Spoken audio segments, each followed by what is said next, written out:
ইতিহাসের পাতায় এমন কিছু নাম অমর হয়ে থাকে যারা অন্যায়ের বিরুদ্ধে দাঁড়িয়েছেন সাহস নিয়ে। তেমনি একজন হলেন ইমাম হুসাইন রাদিয়াল্লাহু আনহু, ইসলামের নবী হজরত মুহাম্মদ সাল্লাল্লাহু আলাইহি ওয়াসাল্লাম এর প্রিয় নাতি।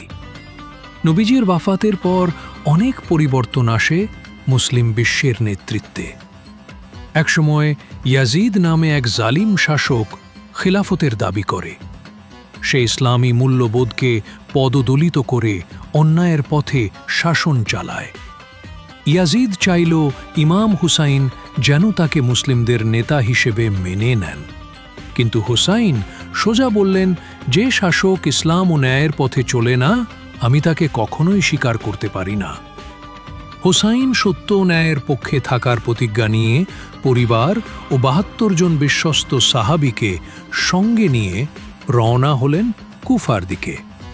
কিন্তু পথিমধ্যে তারা পৌঁছান কারবালা নামের এক প্রান্তরে। সেখানে ইয়াজিদের সেনারা তাদের ঘিরে ফেলে। তাদের পানি বন্ধ করে দেয় ৩ দিন ধরে। ছোট শিশু থেকে বৃদ্ধ সবাই তৃষ্ণায় কষ্ট পান। তবুও হুসাইন অন্যায়ের সামনে মাথা নত করেননি।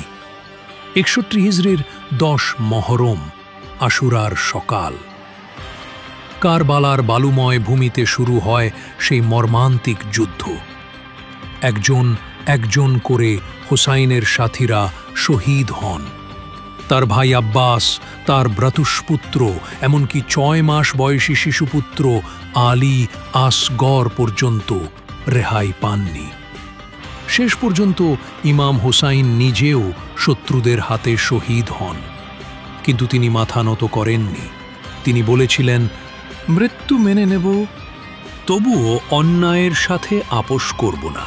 কারবালার ঘটনা শুধু একটা যুদ্ধ নয়, এটা ছিল ন্যায়ের জন্য জীবন উৎসর্গ করার সবচেয়ে বড় উদাহরণ।